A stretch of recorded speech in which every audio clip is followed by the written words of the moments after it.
उसने भारी मन से कहा, माँ बाहर आओ। फहमीदा ने गहरी निगाहों से अपनी बेटी को देखा और पूछा, क्या तुम्हारे जीवन में कोई है चैत्रा? क्या तुम्हें कोई पसंद है? चैत्रिका का दिल कुछ क्षणों के लिए धड़कना बंद हो गया। जल्द ही तीव्र गति से संकुचन और विस्तार होने लगा। पसंद करना, ऐसा नहीं है कि यह प्रेम है, बल्कि दूतावास ने बिना जाने ही सारा प्रेम अपने कब्जे में ले लिया है। चैत्रिका के लिए सफर तब रात के आकाश में चांद की तरह है, जो उसकी पहुंच से परे है। चैत्रिका ने अपनी आंखें बंद कर ली। उसके बगल में बैठे व्यक्ति की आवाज में झूठा वाक्य बोला गया, नहीं मां। एक सांवला लड़का सोफे के एक कोने में बैठा है, सिर पर बाल छोटे हैं। चैत्रिका ने सभी का अभिवादन किया और संकुचित आंखों से लड़के को देखा। उन दोनों की आंखें मिल गईं। चैत्रिका ने तुरंत अपनी आंखें फेर ली। बिना देर किए तहफ के पिता ने कहा, चूंकि चैत्रिका शादी के लिए सहमत है, हम फिर से देर नहीं करेंगे भाभी। मैं आज उसे अंगूठी देने जा रहा हूं, और जब मुझे अगले महीने छुट्टी मिलेगी तो मैं अपना अच्छा काम पूरा कर लूंगा। कृपया चैत्रिका की उंगली में अंगूठी पहना दीजिए। चैत्रिका के हाथ मुट्ठियों में बंधे हुए हैं। मुझमें इसे बढ़ाने का साहस नहीं है। फहमीदा ने शर्मिंदा होकर धीरे से कहा, अपना हाथ उठाओ। चैत्रिका ने धीरे से अपना हाथ तहाफ की ओर बढ़ाया। तहाफ मुस्कुराया। उसने धीरे से उसका हाथ छुआ। उसने अंगूठी पकड़ी और उसे अपनी उंगली में पहन लिया। उसने बिना किसी हिचकिचाहट के कहा, आंटी, अगर आप बुरा न माने तो मैं चैत्रा से बात करना चाहूंगा। चैत्रा, तहफ लीजिए, हम इसी विषय पर बात कर रहे हैं। इसे मीम के घर या अपने घर ले जाओ। चैत्रिका बिना कुछ बोले खड़ी हो गई। तहफ भी खड़ा हो गया। वे एक के बाद एक कमरे में आए। उन्होंने दूर से निराश भाव से खड़ी चैत्रा की और मंत्रमुग्ध भाव से देखा और कहा, तुम पहले से भी अधिक सुंदर लग रही हो चैत्रा। आप ऐसा क्यों कर रहे हो? चैत्रिका ने कर्कश स्वर में क्रोधित आंखों से उसकी ओर देखते हुए पूछा। तहाफ इस बात से और भी अधिक खुश नजर आ रही है। जवाब में उसने बस इतना कहा, मैं तुमसे प्यार करता हूं। क्या प्रेम का कारण विवाह का प्रस्ताव रखने के लिए पर्याप्त नहीं है चैत्रा? मैं तुमसे प्यार नहीं करता तहाफ भाई, बिल्कुल भी बासी नहीं। यहां तक कि 1 साल पहले भी जब तुमने मुझसे कहा था कि तुम मुझसे प्यार करते हो तो मैंने तुरंत नहीं कह दिया था। फिर भी इनमें से कोई भी बात समझ में नहीं आती। तहफ चैत्रिका के पास खड़ा था, बहुत करीब। चैत्रिका लड़खड़ाकर 2 कदम पीछे हट गई। उसने अपने हाथ पर खिंचाव महसूस किया। तहफ ने उसे अपने हाथ में कसकर पकड़ लिया। चैत्रिका तहाफ के स्पर्श से सहज महसूस नहीं कर पाती। मेरा मन घृणा से भर रहा है। जैसे ही उसने अपना हाथ छुड़ाने की कोशिश की, उसकी पकड़ और गहरी होती गई। उन्होंने अपने हाथ की अंगूठी देखी और कहा, आज से तुम मेरी चैत्र हो। यह अंगूठी इसका गवाह है। मैं अंगूठी से आपकी नहीं हो जाऊंगी तहफ भाई। जिस दिन मेरा दिल चाहेगा मैं पूरी तरह से तुम्हारी हो जाऊंगी, लेकिन मेरा दिल ऐसा कभी नहीं चाहेगा। भले ही मैंने अपनी मां को खुश करने के लिए सहमति व्यक्त की, लेकिन मैंने तुम्हें मेरा हाथ पकड़ने का अधिकार या अनुमति नहीं दी। तहाफ के कटु वचन सुनकर चैत्रिका ने अपना हाथ उठा दिया। तहाफ ने लड़की के व्यवहार को गुस्से से देखा। उसने दांत पीसते हुए कहा, तुम्हें अपनी पत्नी को छूने के लिए अपने पति की अनुमति की आवश्यकता नहीं है। अब तुम मेरी मंगेतर हो। कुछ ही दिनों में उसकी शादी हो जाएगी, तो फिर मैं तुम्हें ये बातें कहने नहीं दूंगा। ये समझ लो। चैत्रिका तहाफ के कठोर व्यवहार से विचलित नहीं हुई। वह तहाफ को बिल्कुल भी बर्दाश्त नहीं कर सकता, थोड़ा भी नहीं। वह धीरे से चिल्लाया, मेरे कमरे से बाहर निकल जाओ, अभी बाहर निकले। तहाफ की आंखें लाल हो गईं। उसके सामने खड़ी वह लड़की कौन है जिसे देखकर उसका मन उसे थप्पड़ मारने को कर रहा है? वह जाने ही वाला था कि उसने अपने हाथ मुट्ठियों में भींच लिए और रुक गया। मेरी नजर फूलदान पर पड़ी, जहां कई सूखे गेरबेरा अब भी पड़े हैं। तहफ कुटिलता से मुस्कुराया। उन्होंने अपना सिर घुमाया और कहा, क्या तुम्हें गेरबेरा पसंद है चैत्रा? चैत्रिका ने कठोर दृष्टि से उत्तर दिया, नहीं, मेरी मर्जी पर। बहुत अच्छा। अपनी बात खत्म करने के बाद तहफ जल्दी से चला गया। चैत्रिका अवाक रह गई। उसने अपनी निगाहें फर्श पर टिकाए रखी और धीमी आवाज में कहा, मैं पूरे दिल से प्रार्थना करती हूं कि आप वह व्यक्ति न हो। इस सूखे जरबोआ का मालिक अलग हो सकता है, फिर भी तुम नहीं। थका हुआ दोपहर। मीम अपने सिर पर तपते सूरज को लेकर चलती है। कॉलेज के लिए निर्धारित सफेद यूनिफॉर्म पसीने से भीग गई है और मेरे पूरे शरीर पर फैल गई है। माथे पर पसीने की बूंदें। उसे चारों ओर बहुत असुविधा का माहौल था। वह टहलते हैं और बीच बीच में अपने व्यस्त हाथों से पसीना पोंछते रहते हैं। कुछ दूर से एक भारी आवाज सुनाई दी, ये लड़की। मीम के पैर रुक गए। लेकिन पीछे मुड़कर मत देखो। इधर उधर देखने पर मैंने देखा कि बहुत से लोग सड़क पर घूम रहे थे। ये लड़की यह नहीं समझ पा रही है कि उसे किसने बुलाया या वह किससे बात कर रही है, इसलिए वह खड़ा हुआ और फिर से चलने लगा। अन्यथा पूरा शरीर धूप से झुलसने और सूखने में समय नहीं लेगा। यह मेरे कानों में फिर से गूंज रहा है, बिल्कुल पहले की तरह। ये लड़की। लेकिन इस बार आवाज पहले से ज्यादा तेज थी। उसकी आवाज में जोश था। मीम ने पीछे मुड़कर देखा। उसने देखा कि दिहान कार के पास खड़ा होकर उस लड़की को पुकार रहा था। आपके होठों पर मुस्कान। इसमें कोई संदेह नहीं है कि दिहान उसे यही कह रहा है। दिहान आगे नहीं आ रहा है। वह वहां आलसी व्यक्ति की तरह खड़ा है। मीम को मजबूरन थोड़ा और करीब आना पड़ा। भारी सांस लेते हुए उसने पूछा, क्या हुआ? तुम बकरी की तरह क्यों व्यवहार कर रहे हो? दिहान ने भौहें सिकोड़ी। पाखंडी ने क्रोध दिखाकर कहा, क्या मैं बकरी की तरह पुकारता हूं? बिल्कुल। बकरी की पुकार भी तुम्हारी पुकार से अधिक सुंदर है। जितना बड़ा मुंह होगा उतने ही बड़े शब्द होंगे। वह युवा दिखता है लेकिन अशिष्टता करने में माहिर है। मीम का दबा हुआ गुस्सा उभर आया। उसने लाल आंखें करके कहा, मैं बदसूरत हूं और तुम अच्छे हो। तुम्हारी माँ अच्छी है ना? मुझे नहीं पता था कि अच्छे लोग बुरी बातें बोलकर दूसरों को चोट पहुंचाते हैं। और मैं कोई बच्ची या ये लड़की नहीं हूं। मेरा नाम मीम है। मुझे मीम कहो। दिहान ने मीम के शब्दों में उस दिन उसकी मां चैत्रिका का अपमान करने के कारण छिपे तीव्र क्रोध को आसानी से समझ लिया। उन्होंने मुस्कुराते हुए कहा, तो आपका नाम मीम है? डिम। सही। अंडा। अंडा क्या है? आपके घर में अंडों की कमी है। वे सड़कों पर अंडे ढूंढने निकले। तो फिर किसने मेरे नाम को अंडे से भ्रमित कर दिया? ये शहर है। यह ऐसा गांव नहीं है जहां मुर्गियां तालाबों के किनारे या झाड़ियों में अंडे देंगी। मीम की क्रोधित आवाज का उपहास सुनकर दिहान ने अपने आप से कहा, धनी लंका। क्या मां को ये लड़की पसंद आनी जरूरी है? यह आपकी जिंदगी पूरी तरह से बर्बाद कर देगा। मीम ने दिहान की ओर से कोई प्रतिक्रिया न देखकर गुस्से से कहा, तुमने मुझे किस लिए बुलाया है? आप मुझे फिर से धूप में खड़ा कर रहे हैं जिससे मुझे गर्मी लग रही है। तुम असहनीय हो। तुम्हें असहनीय चीजें सहनी होंगी। क्या? कुछ नहीं। कार में बैठ जाओ, मैं इससे घर पहुंचा दूंगा। कोई जरूरत नहीं है। मेरे 2 पैर हैं। मैं ये भी देख सकता हूं कि इसके 2 पैर हैं। मेरे भी 2 हाथ हैं। यदि तुम नहीं जाना चाहोगी तो मैं तुम्हें कार में खींच लूंगा या अपनी बाहों में उठा लूंगा। दिहान की बात सुनते ही मीम की आंखें चौड़ी हो गईं।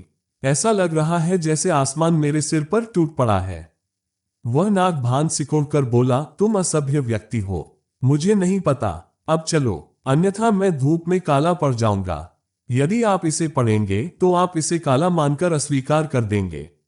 दिहान की स्पष्ट बातचीत से मीम का गुस्सा दोगुना हो गया। उसे ये सुंदर लड़का बिल्कुल पसंद नहीं है। इसे देखकर ही मेरे दिमाग में गुस्सा आ जाता है। वह दिहान को पूरी तरह नजरअंदाज करते हुए चलने लगा। दिहान ने ऊंची आवाज में कहा, रुको, मैं तुम्हें बता रहा हूं। कुछ सड़कों पर आप बेहोश हो जाएंगे। शरीर की स्थिति। मुझे खाने का मन नहीं है, लेकिन मैं तुम्हें बाद में अपने साथ नहीं ले जा सकता। तो मैं तुमसे कह रहा हूं, वापस आओ और कार में बैठो। अभी कॉलेज से निकला हूं। आपके घर तक 1 और घंटे की ड्राइव। अन्यथा मैं इसे अपनी बाहों में लेने के लिए पूरी तरह तैयार हूं। मीम ने अपने पैर रोक लिए और कहा, जल्दी ठीक हो जाओ। इससे आप सड़क पर जूते बेचने वाले लोगों के हाथों से बच जाएंगे। किसी ने पूछा, मैं आपको बता दूं, छोटी लड़की मेरी पत्नी बनना चाहती है। उसे जबरदस्ती मेरी गोद में बिठाया गया। तब लोग जूते नहीं पहनेंगे। इसके बजाय वे शर्म से मुस्कुराएंगे। मैं झूठे आरोप सुनकर स्तब्ध हूं। शरीर बहुत थक गया है। मुझे सिर दर्द है। चैत्रिका ने जाने के लिए कार का किराया चुकाया, लेकिन आजकल मीम उन पैसों को बचाती है और पैदल घर जाती है। वह नहीं चाहता कि उसकी बहन की अथक मेहनत आराम और विलासिता पर बर्बाद हो जाए। मेरा मन मुझे दिहान से लिफ्ट लेने को कह रहा है, लेकिन गुस्सा कम नहीं होता। दीहान बड़े कदम उठाकर करीब आया। उसने धीमी आवाज में कहा, चलो आइए इस पर किसी और दिन चर्चा करें। आज आप बीमार लग रहे हैं। मेरा शरीर सचमुच बहुत खराब महसूस कर रहा है। बिना किसी देरी के मीम कार में बैठ गई। दीहान को एक पल के लिए इतना अच्छा क्यों महसूस हुआ। तुरंत ही उसकी मां के शब्दों ने उसके मन में जहर भर दिया। मीन दीहान को केवल इसलिए नापसंद करती है क्योंकि उसने उसकी मां चैत्रिका को चोट पहुंचाई थी। ड्राइवर की सीट पर बैठे हुए दीहान ने उसे पानी की एक बोतल दी। मीन ने पलकें झपकाई और बिना कुछ बोले बोतल ले ली। उसने कुछ पेय पदार्थ पिए और उन्हें कार में ही छोड़ दिया। कुछ सोचते हुए उसने दीहान से एक प्रश्न पूछा, ऐसा लगता है कि आप कहीं आगे जा रहे हैं। तुम फिर मेरे लिए दूसरी राह क्यों अपना रहे हो? मैं ऑफिस जा रहा था। जैसे ही मैंने कॉलेज के गेट पर देखा, मैंने तुम्हें चलते हुए देखा। मुझे थोड़ा बीमार महसूस हुआ। मैंने सोचा कि मैं इसे घर पहुंचा दूंगा। मीन ने और कुछ नहीं कहा। वह चुपचाप अपना सिर सीट पर टिकाकर बैठ गया। बाहर की ओर देखो, चारों ओर ईंटों और पत्थरों की भीड़ है। हरे पौधे संकट में प्रतीत होते हैं। कभी कभी एक या दो दिख जाते हैं। मीन को ये शहर पसंद नहीं है। ये शहर बहुत शोरगुल वाला है। चैत्रिका दुखी मन से द्वार के सामने खड़ी है। अंदर एक बाढ़ सी मची हुई है। सांस लेना बहुत कठिन है। अपने माता पिता के चेहरों को देखकर उसके सीने में एक दर्द सा महसूस होता है, लेकिन अब उसे कहीं भी शांति नहीं मिलती। चैत्रिका को याद है कि आखिरी बार उसने कब शांति महसूस की थी। उस देर रात रिक्शे में साथ साथ बैठकर सफारत के साथ बिताया गया समय खुशी और शांति से भरा था। चैत्रिका बहुत देर से गेट पर मकान मालिक का इंतजार कर रही थी। वह इस घर में नियमित रूप से आता है।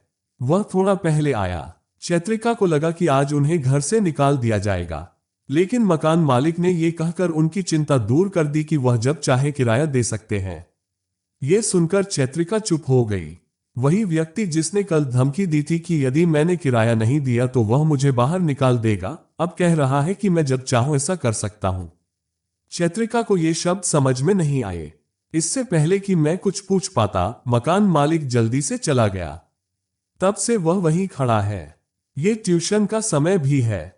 जैसे ही एक कार गेट के सामने रुकी, वह भौचक्का रह गया। मीन ने दरवाजा खोला और बाहर आ गई। ये देखकर चैत्रिका का आश्चर्य आसमान छूने लगा। दीहान भी दूसरी तरफ से बाहर आया। अपनी बहन को अचानक देखकर मीम अचंभित रह गई। ऐसा महसूस होता है जैसे चोरी करते हुए पकड़े गए हों। चैत्रिका ने सामान्य स्वर में पूछा, क्या आप दीहान भाई के साथ आए थे? तुम बीमार लग रहे हो, इसीलिए मैं तुम्हारी बहन को जबरदस्ती ले आया। उन्होंने मेरी कार में आने से इनकार कर दिया, दीहान ने सरल स्वर में कहा। चैत्रिका ने अपने होंठ सिकोड़ते हुए कहा, धन्यवाद भाई, मिम घर जाओ। मीन ने अपना सिर हिलाया और चली गई। दीहान ने उस दिशा से नजर हटाकर चैत्रिका की ओर देखा और कहा, माफ करना चैत्रिका, मुझे अपनी मां के व्यवहार के लिए खेद है। चैत्रिका को तुरंत असहजता महसूस हुई। उसने सोचा नहीं था कि दीहान अचानक ऐसा कुछ कह देगा। उन्होंने तुरंत कहा, माफी मांगने की कोई जरूरत नहीं है। मुझे अपनी चाची के प्रति कोई गुस्सा नहीं है। ये कहते हुए उसने गहरी सांस ली। वह रुका और संकोच भरी नजर से बोला, क्या सफर शाम को घर पर ही रहता है भाई? हाँ, आपके लिए 24 घंटे निःशुल्क। हाँ, कुछ नहीं, दूर जाओ, मैं आ रहा हूं। ये कहकर दीहान कार में बैठ गया। चैत्रिका सोच में डूबी हुई थी। इस बात पर विचार कर रहा हूं कि क्या दूतावास के घर में दूसरी बार कदम रखा जाए। एक लड़की गेट के पास खड़ी है। दरबान उसे अंदर नहीं आने दे रहा है। शाम की मंद लाल रोशनी में पीछे का दृश्य धुंधला हो गया है। चैत्रिका चुप रही। यदि आप लड़की को अंदर नहीं आने दे रहे हैं तो उसे अंदर आने दीजिए, या फिर आप उसका फिर अपमान करेंगे। जैसे ही वह नजदीक पहुंचा, उसने देखा कि लड़की दरबान को धमका रही है। वह इस बात पर गुस्सा दिखा रहा है कि उसकी नौकरी चली जाएगी। आवाज ऊंची और गर्वपूर्ण है। दरबान कहता है, महोदय, दूतावास आपको अंदर आने से मना कर रहा है। मैडम, तुम चला जाओ। लड़की ने पलटकर कहा, मुझे मेरे चाचा के घर में मत घुसने दो। मैं तुम्हें देख लूंगा। दूतावास मुझे स्वयं ले जाएगा। बस इंतजार करो और देखो। लड़की सांप की तरह फुफकारती हुई कार में बैठी और चली गई। इस बार चैत्रिका को चेहरा साफ दिखाई दे रहा था। ये वही लड़की है जिसने उसे थप्पड़ मारा था। ऐसा महसूस हुआ जैसे मैं इस घर का सदस्य हूं। लेकिन दूतावास ने उन्हें अंदर आने से क्यों मना कर दिया? यह आश्चर्य की बात है। जैसे ही चैत्रिका बिना कुछ सोचे समझे द्वार के पास पहुंची, द्वारपाल ने उसे खोल दिया। उसने तो पूछा भी नहीं। ये बात चैत्रिका को चौंका देने के लिए काफी है। चौंक कर देखने पर नन्हे पैर अंदर की ओर बढ़ रहे हैं।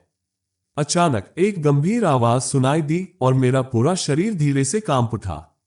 अंदर जाओ, सीधे सीढ़ियों से ऊपर जाओ और बाईं ओर के गलियारे से कोने वाले कमरे में जाओ। कोई तुम्हें रोक नहीं सकेगा। चैत्रिका ने अपनी आंखें उठाकर ऊपर की ओर देखा। सफारत बालकनी पर खड़ा है, कान में मोबाइल फोन। मुझे समझ नहीं आया कि उसने उसे बताया या किसी और को। सफरत को उसकी उलझन भरी नजर समझ में आ गई। उसने अपने कान से मोबाइल फोन हटाया और चैत्रा से कहा, मैं तुमसे बात कर रहा हूं चैत्रा। ड्राइंग रूम में कुछ नौकर मौजूद हैं। वे सभी अपने अपने काम में व्यस्त हैं। चैत्रिका पूरे घर में ऐसा सन्नाटा देखकर स्तब्ध और अवाक रह गई। वह भयभीत और आतंकित मन से धीरे धीरे सीढ़ियां चढ़ता गया। फिर इधर उधर देखते हुए वह बाईं ओर के गलियारे में चला गया और सफरत के कमरे के सामने खड़ा हो गया। किसी अज्ञात कारण से उसकी छाती हल्की सी कांप रही थी। मेरे पैर टूट रहे हैं। खड़ा रहना मुश्किल हो रहा है। दरवाजा थोड़ा नम है। उसे इसकी परवाह नहीं है कि वह दरवाजा खटखटाए या सीधे अंदर चला जाए। मन संशय से ग्रस्त है। शर्म अंदर काम कर रही है। जैसे ही मैं अपने सूखे होठों को गीला करने और दस्तक देने के लिए हाथ बढ़ाने वाला था, दरवाजा खुल गया। लैक होकर मेरा हाथ किसी की छाती से टकराया। चैत्रिका की सांस लगभग खत्म होने को थी। वह अपने हाथ को देखता रहा जो इस समय किसी की छाती पर रखा हुआ था। कपोल का चेहरा शर्म से लाल हो गया। गर्म सांसें उसके पूरे चेहरे को खरोंच रही हैं। मेरे सीने में गड़गड़ाहट की आवाज पल पल बढ़ती जा रही है। ये शब्द सामने खड़े व्यक्ति के कानों तक भी पहुंच सकते हैं। चैत्रिका ने तुरंत अपना हाथ हटा लिया। बिना सिर उठाए उसने रुंधे स्वर में कहा, माफ कीजिए। दरअसल मुझे यह एहसास ही नहीं था कि तुम अचानक आकर दरवाजा खोल दोगे। हालांकि अब तक सफरत के चेहरे पर सामान्य भाव थे, लेकिन अब चिड़चिड़ापन स्पष्ट दिखाई देने लगा था। उन्होंने झुके हुए चैत्रिका की ओर देखते हुए गंभीर स्वर में कहा, अपना सिर उठाओ। हाँ, अपना सिर उठाओ, मेरी तरफ देखो, मुझसे अपनी नजरें बिल्कुल मत हटाना। चैत्रिका फूट फूट कर रोने लगी। उसने अपना सिर उठाया और दूतावास की ओर देखा, लेकिन मैं अपनी नजरें उससे हटा नहीं सकता। मेरी दृष्टि धुंधली और अव्यवस्थित होती जा रही है। मेरा गला सूख रहा है। सफरत ने चैत्रिका का हाथ पकड़ लिया। चैत्रिका ने बड़ी बड़ी आंखों से उसकी ओर देखा, लेकिन दूतावास ने उस नजर को नजरअंदाज कर दिया। उसने चैत्रिका को कमरे में खींच लिया। वह एक कुर्सी पर बैठ गया। दोनों हाथों को दोनों ओर के हैंडलों पर रखकर वह चैत्रिका के बहुत करीब झुक गया। चैत्रिका का दिल एक क्षण के लिए धड़कना बंद हो गया। सांस लेना अधिक भारी होता जा रहा है। दंपति कांपते और कांपते हैं। बिना कोई एहसान मांगे उसकी नजर कांपते गुलाबी होठों पर टिक गई। मन एक भयंकर दर्द, एक नशे से सुन्न होने लगता है। वह दूसरी ओर देखता रहा। तुरंत ही उसने चैत्रिका के चेहरे की ओर देखा और कहा, क्या मैं तुम्हारा प्रेमी हूं चैत्रिका? सफरत के सवाल पर चैत्रिका की छाती धड़क उठी। मेरे मन ने कहा, अगर तुम प्रेमी होते तो भी ऐसा कर सकते थे। चैत्रिका को समझ में नहीं आया कि सफरत ने अचानक ऐसा सवाल क्यों पूछा। उसने सिर हिलाकर कहा, नहीं। तुरंत ही सफरत की गहरी मादक आवाज मेरे कानों में पड़ी। तो फिर तुम मुझसे इतना शर्मीला क्यों हो? लोग अपने प्रेमियों के साथ भी शर्म महसूस नहीं करते। मैं तुम्हारा सबसे अच्छा दोस्त हूं, लेकिन तुम मेरे साथ सहज क्यों नहीं हो सकते? तुम मुझे फिर से प्रेमी के रूप में नहीं देखते हो, है ना? सफरत के लगातार शब्द चैत्रिका के अंदर एक बड़ा तूफान पैदा कर रहे हैं। चेहरे की बेचैनी को छिपाते हुए उसने होंठ फैलाकर कहा, मैं क्यों जाकर तुम्हें प्यार भरी निगाहों से देखूं? क्या मैं ऐसे बुरे वक्त में आ गया हूं? एक क्षण में दूतावास थोड़ा आगे झुक गया। उनके होठ लगभग छू गए। पंखे की हवा से चैत्रिका के बाल उड़कर सफरत के चेहरे पर गिर जाते हैं। सफरत ने गहरी नजर से उसकी ओर देखा। उन्होंने भौहें उठाई और कहा, तो फिर आप किसे देखेंगे? मैं अपने दूल्हे को देखूंगी। शादी के बाद दूल्हा मेरा प्रेमी होगा। सफरत चैत्रिका से दूर चला गया। वह सीधे कमरे में चला गया और दरवाजे के पास पड़ा बैग उठा लिया। चैत्रिका डर गई और उसके हाथ से थैला छूट गया। इसमें 2 जैकेट हैं। चैत्रिका ने उसे घूरकर देखा और कहा, क्या तुम्हारा बुखार उतर गया है? करीब आए। चैत्रिका ने सफर्त के अचानक कहे गए आदेशात्मक शब्दों को आश्चर्य से देखा। अमाता ने फुसफुसाते हुए कहा, क्या मतलब है तुम्हारा? तुम सचमुच समझते हो? चैत्रिका में सब कुछ बहुत अव्यवस्थित लगता है। मेरी छाती कांप रही है। हृदय में एक ठंडी धारा बह रही है। वह कांपते पैरों पर दूतावास के पास खड़ा था। अचानक सफारत थोड़ा झुक गया। उसने अपनी भौं उठाए और गहरी आवाज में कहा, इसे स्वयं जांच ले। चैत्रिका ने अपना कांपता हुआ हाथ सफर्त के माथे पर दबाया। तुरंत ही उसे अपने शरीर में झुनझुनी सी अनुभूति हुई। उसने अपना हाथ नीचे किया और धीमी आवाज में कहा, मुझे बुखार नहीं है।